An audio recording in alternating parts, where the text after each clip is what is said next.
Satu-satunya yang bisa mendapatkan nama Khaliq adalah hanya Allah Subhanahu wa ta'ala. Manusia nggak bisa. Sekalipun dia bisa membuat sesuatu, misal membuat meja, kan harus ada bahannya dulu kan? Ya kan? Ada kayunya, tripleknya, pakunya, macam-macamnya, baru dia susun jadi meja. Kalau nggak ada bahan nggak bisa. Nah karena itu manusia tidak bisa disebut dengan Khaliq. Ya, makanya yang terkait dengan manusia disebutnya dengan ikhtara'a, yakhtari'u ikhtira'an. Hadza min ikhtira'ihi. Ini dari apa yang dia buat, ya. Tapi kalau Khaliq, dia mencipta dari sesuatu yang tidak ada menjadi apa? Ada. Karena itu ketika Allah mencipta kita manusia, ya, mencipta kita manusia, maka Allah mengenalkan kepada semua hambanya, semua makhluknya dengan nama Khaliq di Quran surah ke-15 ayat 28. Quran surah 15 Al-Hijr ayat 28. Wa idz qala rabbuka lil malaikati inni khaliqum bashara min salsalim min hama'im masnun. Dan ingatlah, pahami, renungkan, karena iz itu mengandung makna kontemplasi, perenungan. Ketika Rabbu Muhammad SAW berfirman, menginfokan pada malaikat dan jin, yang keduanya tercipta sebelum manusia. Jadi maaf, malaikat dicipta duluan sebelum jin, jin dicipta lebih dulu sebelum manusia. Jadi urutannya malaikat, jin, baru manusia. Karena itu di ayat 27-nya di surah yang sama, surah Al-Hijr ayat 27, jin disebut sebelumnya. Wal janna khalaqnahu min qablu min naris samum. Dan jin kami ciptakan, kata Allah, dengan keagunganku sebelum manusia, dari bahan yang beda, dari api yang bergolak. Nah ketika Allah mengatakan aku mencipta manusia, maka diksi yang ditampilkan, kalimat Qur'annya Khaliq, inni khaliqun basyara. Jadi dari yang tidak ada menjadi ada. Tapi belum disebutkan fungsinya apa, di mana berkehidupan. Sedangkan semua yang Allah ciptakan itu mesti ada manfaatnya, harus ada fungsinya, harus jelas tujuannya. Karena tidak boleh ada satupun ciptaan Allah yang sia-sia, sekalipun nyamuk yang kecil. Ya, karena itu ada ayat tentang nyamuk di Quran surah kedua Al-Baqarah ayat 26. Innallaha la yastahi ay yadriba mathalan ma ba'udatan fama fawqaha. Ya, harus ada manfaatnya. Karena itu ketika sudah tercipta manusianya, barulah dijelaskan kepada malaikat dan jin, ini tujuan penciptaan manusia itu. Maka nanti kita akan dapatkan di ayat ke-30 di Al-Baqarah. Ketika dicipta menggunakan khalaqa, ketika dijelaskan fungsinya menggunakan ja'ala. Pindah ke Al-Baqarah ayat 30. Lompat dulu sebentar ya. Kalimat pembukanya sama. Di Al-Hijr ayat 28, wa idz qala rabbuka lil malaika. Di Al-Baqarah ayat 30, wa idz qala rabbuka lil malaika. Bedanya apa? Kalau di Al-Hijr ayat 28 proses penciptaannya dari tidak ada menjadi ada, yang di Al-Baqarah ayat 30 adalah proses menerangkan fungsinya, di mana dia berkehidupan. Wa idz qala rabbuka lil malaikati inni ja'ilu fil ardi khalifah. Paham? Dan ketika Allah Subhanahu wa ta'ala menyampaikan, memviralkan, ingat Muhammad SAW, ketika Allah memviralkan, menyampaikan kepada malaikat dan kalangan sementara jin yang ada pada masa itu, aku akan memberikan tugas, memberikan fungsi pada manusia yang telah tercipta ini. Jadi menjadikan atau memberikan fungsi pada sesuatu yang telah tercipta, itu disebut bahasa Arabnya dengan nama ja'ala. Tadi apa fungsi spidol? Menulis ya. Oke, maka saya katakan inni ja'ilunil qalama, ya, misalnya alatan lil kitabah. Saya akan menjadikan spidol yang ini, ya, yang ini sebagai alat untuk menulis. Wa inni ja'ilun hadzal qalama ramyan lin nu'as. Sedangkan spidol yang ini aku jadikan sebagai wasilah untuk melontar yang ngantuk. Oke ya? Nah sekarang di Al-Baqarah ayat 22 itu khalaqa atau ja'ala? Ja'ala. Karena nanti kalau kita ngaji tafsir, ada yang menjelaskan makna ja'ala itu dengan khalaqa. Ya kan? Yang dimaksud di sini penekanannya, alladzi ja'ala lakumul arda firasha. tempat yang akan digunakan oleh manusia beribadah itu tempatnya di mana? Ardun. Sekarang bagi kita bumi. Nah, supaya kondusif bumi ini digunakan atau tempat ibadah ini nyaman digunakan, maka sebelum kita diciptakan, ya, nanti ayat 29 menjelaskan itu. Sebelum kita tercipta, sebelum kita diturunkan ke bumi ini, atau ayah bunda kita Adam dan Hawa, kakek moyang nenek moyang kita turun ke bumi, maka desain buminya sudah Allah siapkan supaya nyaman kita ibadah di dalamnya. Dalam bahasa Arab, sesuatu tempat yang nyaman untuk dipijak, untuk tiduran, untuk sandaran, untuk lompat-lompat, untuk enak di situ ya, macam-macam, itu disebut dengan firash namanya. Pakai sin besar ya, firash. Nah, kalau sin kecil kuda namanya. Ya, faras, fursan, penunggang kuda yang hebat. Tadi saya memberikan tahniah, ucapan selamat untuk jemaah haji, kan? Semoga mabrur hajinya, pulang dengan selamat, kan? Kemudian juga mengucapkan terima kasih kepada pengelola dua tanah suci yang memberikan pengaturan yang baik, ya, kesempatan pada jemaah dan sebagainya. Qadarullah, karena di sana orang Arab kan, saya sampaikan pakai bahasa Arab ya. Nah, setelah itu saya lihat tuh sekilas ada komen begini, sukron lakum, ya, sukron itu pakai sin. Kalau sukron pakai sin artinya mabuk. Ini pakai shin bahasa syukran ya. Kalau pakai sin kecil sukran itu mabuk nih. Baik ya. Wa taral arda sukara wa ma hum bisukara dia. Ini firash artinya sesuatu yang nyaman. Ya. Nyaman diapakan? Ya nyaman untuk diinteraksikan, mau dipakai tiduran enak, dipakai duduk-duduk enak, pakai bercanda enak, guling-gulingan enak, lompat-lompat enak. Karena itu kasur bahasa Arabnya firash. Coba saya tanya, tidur enak gak di kasur? Enak. Guling-gulingan enak? Lompat-lompatan enak? Ada anak kalau naik kasur lompat-lompat kan? Ya kan? Saking enaknya dia nggak mau dilarang kan? Ya kan? Nah, itulah firash. Rahmat Allah kepada kita saking luasnya menjadikan setiap tempat yang kita pijak untuk ibadah itu di bumi ini itu didesain dengan nyaman. Jadi sebetulnya nggak ada alasan untuk gak ibadah, karena semua tempatnya disiapkan untuk ibadah. Makanya Nabi kan sangat viral mengatakan ju'ilatil ardu li wa li ummati masjidan tahura. Ya, kita itu dapat hadiah dari Allah, kata Nabi, dijadikan di seluruh bagian bumi itu sepanjang dia suci dan baik, dijadikan tempat yang nyaman untuk ibadah. Masjid tempat sujud yang suci. Ya. Jadi sebetulnya, maaf ya, ini sampai sini saja kalau kita mau tarik dalam dunia kita, nggak ada alasan nggak bisa ibadah. Anda kerja di mana? Anda mengatakan nggak bisa sholat di sini, mustahil. Tempatnya bisa, andanya mungkin yang nggak sholat. Anda tidak harus menunggu ada musola di kantor, karena space kantor itu masih dimungkinkan untuk sujud. Apa nggak mungkin di situ berpikir, kok bisa mencari dunia bisa nyaman, untuk ibadah nggak nyaman? Padahal Anda pulang kepada Allah tuh pengen nyaman. Ya kurang apa Allah pada kita? Tempatnya dibuat nyaman untuk ibadah, ketentuannya diberikan, jaminannya dijaminkan, ya, tupoksinya jelas, contohnya diwujudkan, orangnya ada mencontohkan pada kita, ilmunya terjaga, nggak ada celahnya kita untuk mengelak. Karena itu ketika Allah memberikan rahmatnya kepada kita dan kita menagih, ya Allah, saya sekarang ingin ibadah, di mana, bagaimana caranya? Dijawab oleh Allah, setiap tempat yang kau pijak di bumi itu sangat terbuka, engkau bisa ibadah. Dan aku jadikan kondusif itu.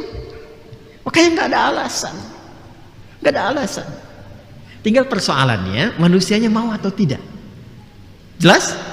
Ini baru satu bagian dari ayat yang belum kita sempurnakan. Allazi ja'ala lakumul arda firasya. Sekarang tambahkan ngajinya itu pakai makna allazina, pakai makna allazi yang tadi itu. Seakan-akan Allah ingin mengatakan setiap generasi berganti berkehidupan, sampai mereka meninggal pun selalu aku siapkan tempat yang kondusif untuk dia ibadah kepadaku. Jelas sampai sini? Jadi kalau kita ingin membawa citra ayat ini dalam kehidupan kita, seharusnya siapkan setiap tempat yang kita tinggali atau berinteraksi itu ada space untuk ibadah. Kalau di rumah, bikinlah space dikit untuk ibadah. Ya, atau bahkan setiap kamar tuh gunakan, setiap tempat yang dipijak pakai sholat dulu. Saya membiasakan ini dan hasilnya luar biasa. Hasilnya luar biasa. Kalau masuk ke satu tempat kita pakai sholat dulu. Ya. Ada pakaian misalnya, ya Allah titipkan untuk dipakai, pakai ibadah dulu. Itu rasanya akan beda.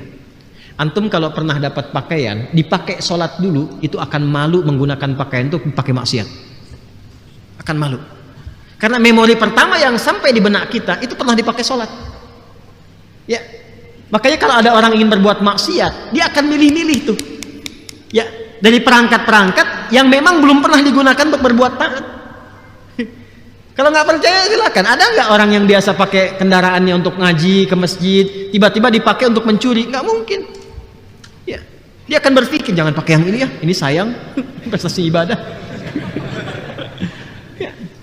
Makanya terkadang beberapa pakaian itu penting melekat nilai-nilai syariat di dalamnya, walaupun kemudian jadi budaya, tapi asalnya menjaga. Contoh gini ya, ini bukan ilmu otak-atik ya, bukan ilmu otak-atik dan bukan ngarang-ngarang ini. Kalau mau dicari sanadnya ada. Kalau mau tanya ke kiai-kiai juga, lihat kenapa para kiai kita itu banyak yang sarungan, ya, banyak yang sarungan. Itu ada maknanya. Orang tua kita itu melekatkan makna, disebutnya sarung kan. Di Arab juga ada izar namanya, izar, ya. Tapi itu dipakai jadi budaya yang melekat bahkan di dunia pesantren, santri dan sebagainya. Karena sarungan itu, ini masya Allah. Ini maaf ya, agak mahal tapi jarang disampaikan. Agak mahal tapi jarang disampaikan. Nih sebentar, saya tunjukkan begini. Sarungan itu serapan dari kata syara'an, syariat. Syara'an sarungan. Sekali lagi, ini bukan ilmu otak-atik ya. Bukan ilmu otak-atik. Kalau mau dicari sanadnya sampai. Insya Allah kiai-kiai di pesantren tahu itu. Ya. Dan kami diajarkan dari kecil juga diajarkan. Syara'an itu dibawa dalam bentuk kosakata, diterapkan dalam sesuatu yang melekat pada diri kita. Syara'an sarungan. Ya kan? Dari kata syariat maksudnya apa? Hei, selimuti dirimu dengan nilai-nilai syariat, sarungan. Makanya pakai sarung tuh dipakainya ke masjid, pakai ngaji dan sebagainya. Kalau naik dikit, anak-anak di daerah itu dipakein ke sini jadi kayak sorban gitu kan? Ya kan? Ya terserah mau jaka sembung, jaka ini si jai, si pitung macam-macam kan? Ya, kalau udah pakai itu kan kesannya baik ya. Itulah syara'an sarungan. Paham? Kemudian pakaian atasnya apa? Pernah dengar baju koko? Ya, baju koko itu serapan dari baju takwa, wakwa, tuko, takwa. Disingkat jadi koko, diserap jadi koko. Jadi maksudnya pakaianmu itu pakaian takwa, mengambil dari surat Al-A'raf itu, walibasut taqwa dzalika khair. Pakaianmu pakaian takwa. Jadi kalau sudah kenakan itu, tingkatkan takwamu, jaga. Makanya ketika Anda pakai baju koko itu, suasananya beda kan? Ada orang ke diskotik pakai baju koko. Ya kan? Lain kan? Jadi sekali lagi ya, ini penting saya sampaikan di awal supaya tidak menduga nanti utak-atik itu, tidak. Ya. Bukan ya, ini ada sanadnya. Pakai baju takwa itu gambaran tingkatkan takwamu, bangun ketaatan lebih baik lagi. Kalau dibawa ke dalam dunia pengetahuan, belajar yang betul. Makanya pakaian takwa itu bagi para muslim pembelajar mahasiswa itu pakaian yang mampu meningkatkan pengetahuannya untuk ibadah kepada Allah. Setelah itu syara'an, kalau sudah ilmunya bagus, ibadahnya bagus, tutupi hidup dengan syariat, syara'an, sarungan, ya. Kemudian kalau ilmu sudah tinggi, sudah bagus, hidupnya penuh dengan syariat, maka pakai khufyah, tambah ketakutannya kepada Allah, tawadhu. Innama yakhsyallaha min ibadihil ulama. Orang-orang alim itu yang takwa, yang baik, yang sudah mengerti, maka dia semakin tawadhu. Makanya orang pintar, ulama, kiai yang bagus, habib, ustadz-ustadz yang baik itu, ketika merasa ilmunya itu bagus, dia semakin tawadhu. Semakin lembut, semakin baik, semakin menyatukan, membangun harmoni. Itulah khufyah, itulah kopiah.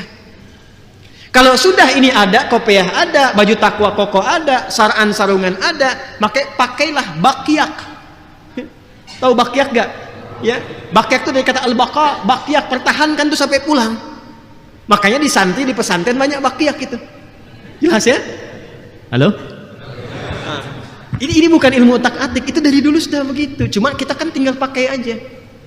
Nah, yang paling aneh itu generasi sekarang yang aneh mendapatkan keterangan itu. Artinya apa? Artinya kita kurang menggali sekarang. Artinya ada yang kurang menggali. tentang keterangan di masa lalu. Kan orang tua kita dulu itu nggak banyak teorinya, simple aja, tapi maknanya dalam. Maknanya dalam sekali. Paham sampai sini? Baik ya. Alladzi ja'ala lakumul arda firasya. Hei, aku telah jadikan bumi yang engkau pijak itu, yang engkau berkehidupan di situ, engkau beraktivitas di situ, kondusif dan sangat nyaman digunakan untuk ibadah. Artinya, kalau ada pernah berkehidupan dan diberikan oleh Allah space untuk berinteraksi, belum pernah dipakai ibadah, tangisin tuh. Coba pulang ke rumah ya. Lihat semua ruangan di rumah. Nanti pulang cek. Jangan-jangan ada satu ruangan yang belum pernah dipakai sholat di situ. Oh. Ayo kan? Nah, coba dicek lagi. Ya. Awas hati-hati. Nanti hadisnya banyak. Kalau hadis tentang desain rumah itu ada loh teman-teman yang di dunia interior. Ya. Awas tuh. Nabi itu sangat efektif sekali. Jangan sampai kata Nabi, misalnya contoh nih, ada 4 kamar, cuman 3 yang dihuni, maka 1 itu dimanfaatkan oleh setan. Jadi Islam itu spesifik, jangan ada yang israf, berlebihan, sia-sia nggak kepake. Ya, ini untuk kamar siapa, ini bagaimana, ini yang mana, didesain semuanya supaya nyambung semua, ada aktivitas di situ. Jelas sampai sini? Oke. Alladzi ja'ala lakumul arda firasya. Jangan sampai tidurnya nyaman, tapi ibadahnya nggak maksimal. Makanya disindir nanti di Al-Muzammil. Ya, innalaka fin nahari sabhan tawila. Duh hambaku, ya ayyuhal muzammil. Ya, qumil laila illa qalila. Nisfahu aw inqus minhu aw zid alaihi warattilil qur'ana tartila. Awas, inna sanulqi alaika. Mana Qur'annya? Qaulan thaqila. Inna nashi'atal laili hiya ashaddu wata'u wa aqwamu qila. Innalaka fin nahari sabhan tawila. Ini bahasa bebasnya begini nih sampai ayat ke-7. Hei hambaku yang sedang tidur enak banget pakai selimut. Ya kan? Dan engkau itu begitu sibuk siangnya. Innalaka fin nahari sabhan tawila. Kamu itu siangnya begitu sibuk cari dunia, malamnya enak banget tidurnya pakai selimut, pulas begitu. Itu kata Allah nih. Cita-cita masuk surga. Firdaus lagi itu. Ya? Ayo, siapa yang pengen ke surga Firdaus? Oh, saya kan, tapi pelan banget kan, sayang gitu. Karena menyadari memang siangnya sibuk, ya kan, malamnya pulas kan, ya? Cita-cita masuk surga. Kata Allah, cobalah bangun sedikit. Qumil laila illa qalila. Bangunlah sedikit, walaupun cuma sedikit, ibadahlah. Jadi semua desain itu menyaman, menenteramkan dan menenangkan. Semua desainnya nyaman. Setelah itu apa? Kalau cuman bumi saja nggak nyaman tuh, maka dijadikan kemudian langit sebagai atapnya. Alladzi ja'ala lakumul arda firasya was samaa'a binaa'a. Maka supaya kamu merasakan lebih enak lagi, nikmat lagi, nyaman lagi, ada pemandangan yang bisa ditatap, kami jadikan langit itu sebagai atapnya, bahkan dibangun seluas-luasnya. Allah siapkan seluas-luasnya. Dari mana dapat perpaduan ini? Temukan di Quran surah 51 dari ayat 47 sampai 48. Nanti tafsir ayat ini yang dua-dua didetilkan lagi di Quran surah 51 ayat 47 sampai dengan 48. Was-samaa'a banainaha bi'aidin wa inna lamusi'un wal arda farashnaha. Di Al-Baqarah ayat 22, alladzi ja'ala lakumul arda firasya. Di Az-Zariyat ayat 48, wal arda farashnaha fa ni'mal mahidun. Kata Allah, hei, aku sudah jadikan langit itu ya dengan kekuatanku, dengan keagunganku, dengan kekuasaanku seluas-luasnya. Bahkan pindah ke Al-Mulk nanti engkau pandang, ya, aku jadikan semua yang di langit sebagai hiasan. Walaqad zayyana as-samaa'a ad-dunya bimasabih. Kami jadikan ada bintang ke bintang, ada cahaya, ada planet yang bisa diriset dan sebagainya. Natap ke langit, indah. Kan? Coba keluar malam-malam lihat ke langit. Nyaman kan? Makanya ada orang-orang yang punya harapan tuh suka rebahan kan? Kaum rebahanas. Ya kan? Rooftop naik atau di lapang ya. Saya kalau di Timur Tengah musim panas itu menjelang waktu ujian, rata-rata teman-teman keluar tuh dekat pohon kurma atau ada yang naik ke rooftop, rebahan tuh ke langit ngelihat begini gitu. Dan mulai bermohon menanamkan harapan gitu kan. Punya cita-cita gantungkan setinggi langit ya, setinggi langit terus tinggi betul, dia lihat ke atas tenang kan. Coba lihat keluar. Nanti setelah kajiannya selesai. Lihat tuh gini, enak tuh. Nyaman. Jadi langitnya didesain nyaman. Buminya didesain nyaman. Dan bukan hanya daratannya, termasuk lautannya. Dibuat senyaman mungkin, seindah mungkin. Saking indahnya, banyak yang wisata kan ke pantai, ke laut. Ya kan? Banyak yang lihat. Nah, itu sindirannya tajam banget. Anda itu untuk dunia aja, begitu nikmatnya, kenapa kenikmatan itu nggak dibawa ke ibadah, kata Allah. Padahal aku desain kenikmatan ini untuk ibadah, bukan untuk banyak main. Gitu. Coba jujur pada diri sendiri ya. Dari sekian puluh tahun Allah titipkan berkehidupan, berapa banyak menikmati dunia dengan menikmati ibadah? Dari semua fasilitas yang telah Allah berikan sampai malam ini, berapa persen yang kita gunakan untuk ibadah kepada Allah Subhanahu wa taala? Dan itu akan dihisab. Itu akan dihisab. Ya. Nah, di titik ini, maka mulai saat ini kita mesti berbeda, memosisikan semua tempat yang kita pijak di bumi ini. Maka kalau pulang ke rumah, cek semua tempat yang kita pijak, jadikan itu sebagai bagian atau wasilah kita bisa beribadah di dalamnya. Walaupun hanya berpikir, subhanallah, alhamdulillah. Karena kalau kita meninggal, setiap tempat yang pernah kita pijak itu akan bersaksi di hadapan Allah. Idza zulzilatil ardu wa akhrajatil ardu, lihat ardu. Wa qala al insanu ma laha yawma idzin tuhadditsu akhbaraha. Pada saat itulah setiap tempat, ayat keempat, yauma idzil tuhadditsu akhbaraha. Pada saat itulah setiap tempat, di antara tafsirnya, yang kita pijak akan menyampaikan kepada Allah di situ kita pernah berbuat apa. Maka nggak ada yang bisa tertutup dari peristiwa akhirat itu. Semua akan terungkap, sekecil apapun. Wa may ya'mal mithqala dzarratin khairan yarah wa may ya'mal mithqala dzarratin syarran. Yang baik akan diungkap, yang buruk pun akan diviralkan, sekecil apapun. Makanya sebelum sampai ke sana, perbaiki di sini. Ya, saya akan akhiri dengan kisah seorang ulama saleh, alim. Ada syekh yang sangat luar biasa saleh, alim itu tunggal, jamaknya ulama.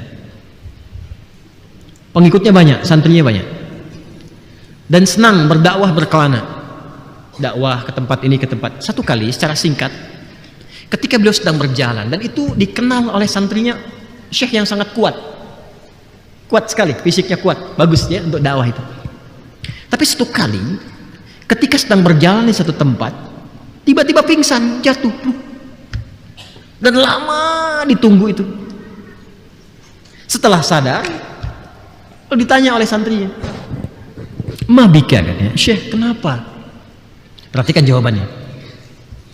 "Saya teringat saat memijak tempat ini, saya teringat bahwa saya dulu pernah berbuat maksiat di tempat ini, lalu aku beristighfar ketika menginjaknya, saking takutnya aku kan dengan dosa aku itu, aku beristighfar kepada Allah sampai pingsan pada saat itu."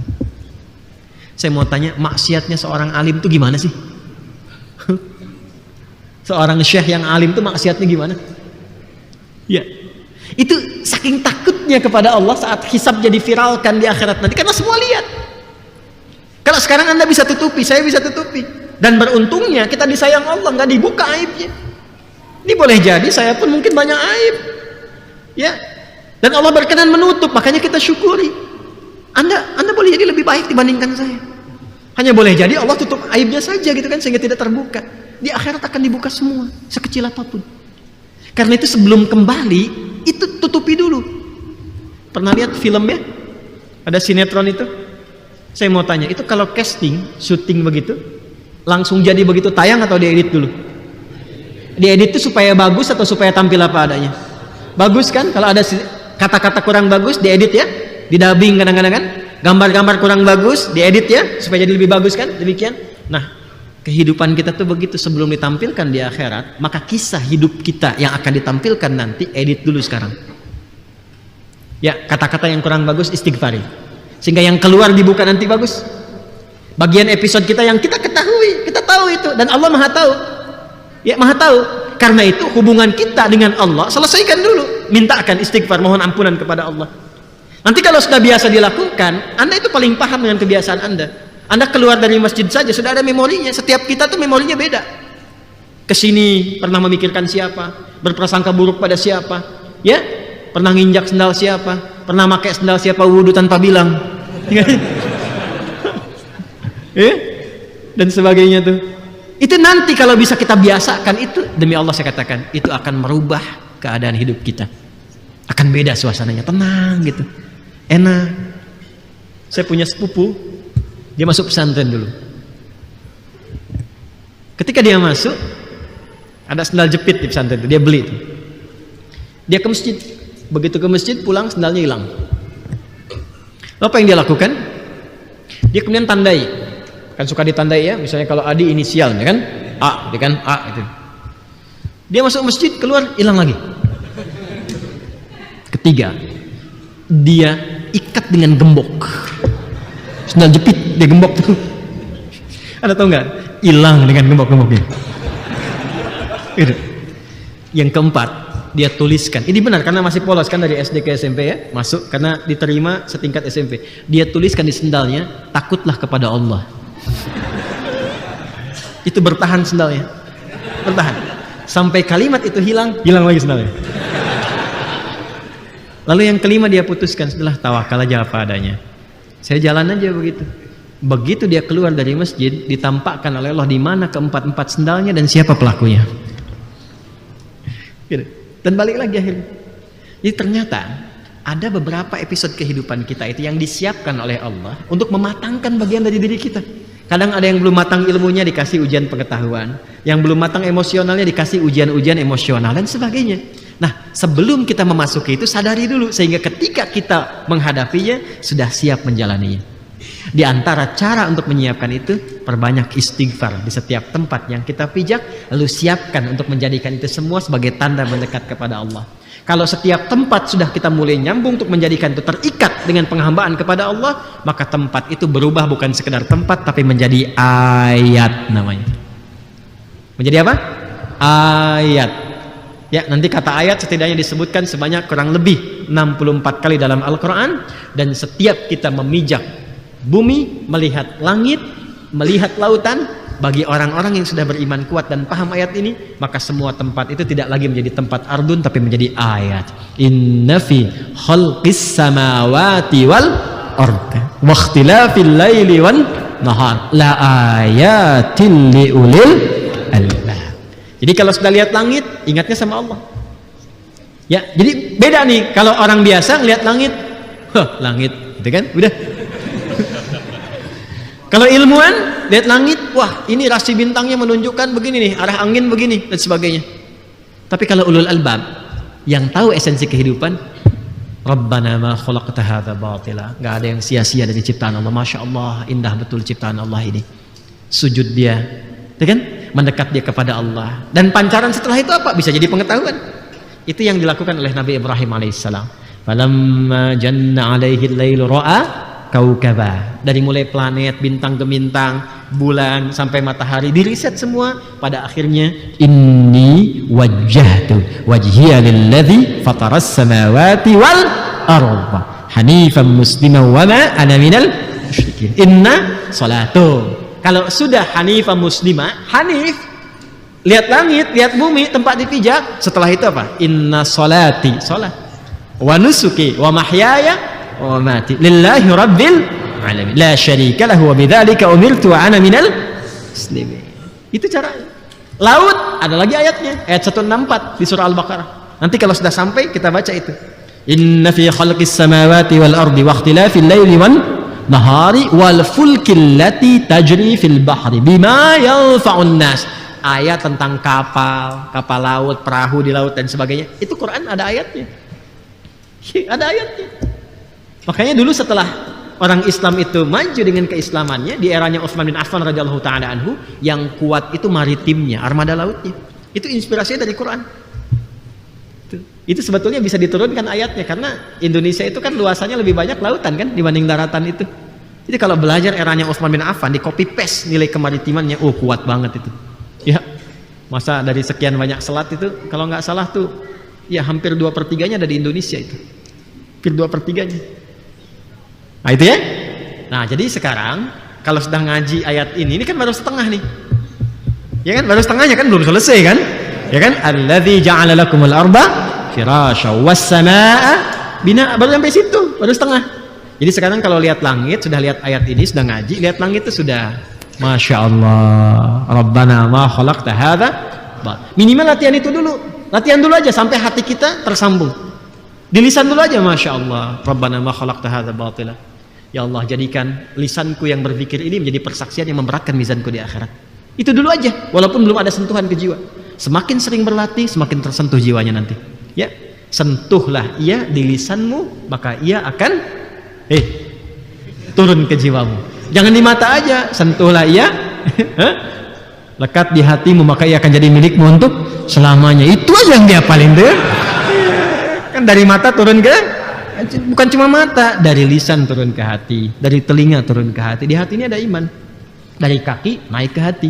Jadi ada yang turun, ada yang naik. Sumbernya di hati. Inna fil jasadi mudghatan, kan? Idza salahat salahal jasadu kullu wa idza fasadat fasadal jasadu kullu ala wahyal qalbu. Paham sampai sini? Yang dahsyat tuh begini, yang dahsyat. Lihat hujan, ingat Allah. Itu yang susah itu.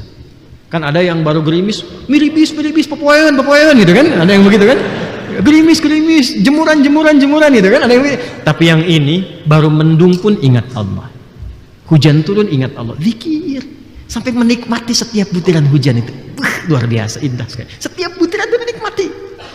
Ya, saking nikmatnya tertidur pun karena zikir. Bukan sekedar tidur, kan ada terapi tidur dengan mendengar suara hujan kan? Ya kan? Itu bukan sekedar tertidur, dia saking menikmatinya bisa larut dalam suara itu untuk memuji Allah Subhanahu wa taala. Bagaimana dan kapan itu bisa terjadi? Nanti pekan depan. Kita teruskan ayatnya. Kan yang selanjutnya tentang hujan. Ya kan? Selanjutnya tentang hujan kan? Ya allazi ja'ala lakumul arda firasyaw was-samaa'a binaa'a wa anzala minas samaa'i ma'a. Kenapa pakai anzala sedangkan di surat Luqman pakai nazzala? Kapan jadi nazzala? Kapan jadi anzala? Bagaimana menikmatinya? Kenapa disebut ma'a bukan matara? Kapan disebutkan matar? Berapa kali disebutkan di Quran? Nanti pekan depan kita bahas insyaallah. Jelas ya? Paham sampai sini? Nah, jadi kalau ada ayat tentang bumi dijadikan sebagai hamparan, yang dimaksudkan cara kita berinteraksi, bukan ingin menunjuk bentuk bumi. Jadi ayat ini bukan ingin bicara bumi bulat, bumi datar. Awas ya? Bukan. Kalau ingin tahu bentuk bumi sederhana, keluar dari bumi, lihat dari luar. Itu aja. Quran itu esensial. Jadi jangan berdebat pada sesuatu yang tidak penting, yang tidak membuat kita lebih cerdas. Paham ya? Ya, jadi jangan masuk ke lingkaran perdebatan pendapat bumi bulat, bumi datar. Enggak. Kalau pengen tahu bentuk bumi, keluar dari bumi, lihat bentuknya. Tapi kalau ingin menikmati kehidupan di bumi, maka lihat Quran dan jalani semua petunjuknya. Paham? Oke. Baik. Izinkan saya menyampaikan beberapa informasi. Yang pertama, insya Allah kita akan melanjutkan kajian kita di pekan yang akan datang bila Allah memberikan kesempatannya seperti biasa, Kamis di malam Jumat ba'da maghrib sampai dengan ba'da isya. WIB waktu Indonesia bagian Bekasi. Baik, itu satu. Yang kedua, diinformasikan kepada teman-teman sekalian bahwa insya Allah karantina hafalan Quran itu programnya akan dimulai. Dan mungkin akan ditandai bahkan yang dari jauh dulu tuh, dari Wajo udah akan dari Goa, bukan Wajo, dari Goa itu akan mulai bergabung. Bahkan Masya Allah jangan kalah, itu dari jauh tuh ada disiapkan sekitar 400 orang gitu untuk menghafal ya. Jadi saya harapkan teman-teman semangat untuk bisa tetap menghafal. Insya Allah ketika dibuka itu akan diinfokan. Itu satu. Yang kedua, tiga maaf, satu taklim, yang kedua karantina, yang ketiga teman-teman sekalian Mira. Ada banyak mulai bertanya. Insya Allah Mira akan segera dimulai di hari Senin seperti biasa. Subuh akan kembali ke kajian Mira yang online itu ya, yang tergabung di kurikulum yang terstruktur itu. Hari Senin kita akan mulai ya, di Senin subuh. Yang sudah terdaftar tolong diaktifkan akunnya karena tinggal diaktifkan dan tersambung kembali. Dan insya Allah di bulan depan akan mulai offline Mira sesuai profesi yang dipilah-pilah itu kelasnya, karena sekolah ini sudah mulai jadi dan ada ruangan yang insya Allah bisa digunakan. Kemudian yang selanjutnya teman-teman yang umrah insya Allah di tanggal 4 Agustus akan ada pertama manasik yang online dulu sebelum offline. Jadi nanti akan bertemu saya via online di Zoom dan kita akan terangkan beberapa hal yang terkait dengan praktek ibadah. Lalu nanti manasik langsungnya akan diinfokan kemudian yang offline ya insya Allah. Yang terakhir, yang selanjutnya teman-teman sekalian, saya sangat mendorong semuanya untuk menjadi bagian dari ahli Quran. Karena itu mungkin banyak dari hidup saya untuk diabdikan ke situ. Dan di antara program yang sekarang sedang kita marakkan, saya pengen semuanya mudah mendapatkan Quran. Karena itu kita cetak terus tuh paket hafalan, kita bagikan. Saya ingin berharap teman-teman yang di kelas mahasiswa yang pelajar itu, tolong diambil itu paket Macan Uaha ya. Mahasiswa cerdas anak negeri usahakan Al-Quran hafal, Macan Uaha, masukkan gratis daftarnya, nggak bayar itu, dan paketnya dikasih gratis juga, karena kita sama-sama berwakaf tuh, kita cetakin, kita bagiin. Alhamdulillah tuh, Banten Faletehan 2.500, Tazkiyah di Bogor juga kita kirimkan juga ribuan juga, Ibnu Khaldun kita kirimkan 5.000. Kalau anda nanti terlambat, anda tertinggal ya, dan insya Allah akan ada wisuda nanti sama-sama untuk kebersamaan keseluruhannya. Mudah-mudahan semuanya bermanfaat. Dan sebagai penutup, yang pesantren insya Allah tanggal 20 Juli ini sudah akan mulai penerimaan, kita akan infokan kemudian ya. Juga satu lagi untuk mengakhiri, satu lagi, maaf kalau saya harus menyampaikan secara terbuka kepada teman-teman semuanya untuk yang terkait dengan program yang spesifik yang sedang kita siapkan, karena sering banyak bertanya ke sini, datang dan seterusnya. Mohon teman-teman cek dulu web ya, ada Akhir Center. Jadi saya kadang sering khawatir kalau datang dari luar, datang ke sini sudah bawa anak, bawa koper, ternyata pesantrennya belum jadi kan, belum siap dan sebagainya. Tolong tanya dulu ke call center, ke Akhir Center. Untuk pesantren, sekali lagi, pesantren insya Allah penerimaannya 20 Juli, tapi syarat-syaratnya nanti akan diinfokan secara terbatas untuk teman-teman semuanya. Terima kasih untuk hari ini, mudah-mudahan diberkahi oleh Allah Subhanahu wa Ta'ala. Kita berdoa untuk kebaikan semuanya. Materi-materi yang ada bisa didapatkan di e-book ya, di luar bisa dicari, dan semoga bermanfaat untuk kita semua. Allahumma taqabbal minna innaka antas sami'ul 'alim wa tub 'alaina innaka antat tawwabur rahim. Allahumma rabbana atina fid dunya hasanah في الآخرة حسنة وقنا عذاب النار. اللهم اجعلنا من أهل القرآن واجعل القرآن صحيبا لنا في الدنيا وشفيعا لنا في الآخرة يا أرحم الراحمين. وصلى الله على سيدنا محمد وعلى آله وصحبه أجمعين. وآخر دعوانا سبحانك اللهم وبحمدك نشهد أن لا إله إلا أنت نستغفرك ونتوب إليك والحمد لله رب العالمين. Siapa yang paling jauh? Ibu, baik. Dari mana yang paling jauh? NTT, Masya Allah. Ada yang lebih jauh dari NTT? Ayo, NTT loh ini. Ibu belakang dari mana? Shh. Dari mana Bu? Medan. Ayo, jangan bilang dari Bandung, sudah ada NTT. Ya? Cililin sama NTT jauhan mana? NTT sama Medan. Enggak, saya mau kasih hadiah madu untuk dari NTT. Mana Pak? Nah. Ini enggak ada di toko ya? Silakan. Enggak usah dipoto Pak, bawa aja.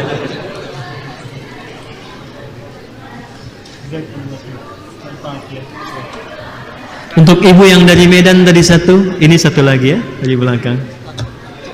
Oh, ada yang lebih jauh? Baik, tawakal ya, semoga Allah berikan kebaikan. Tolong belikan di belakang ya. Saya qadar Allah ada dua di depan ini, dan mudah-mudahan bisa bermanfaat. Assalamualaikum warahmatullahi wabarakatuh.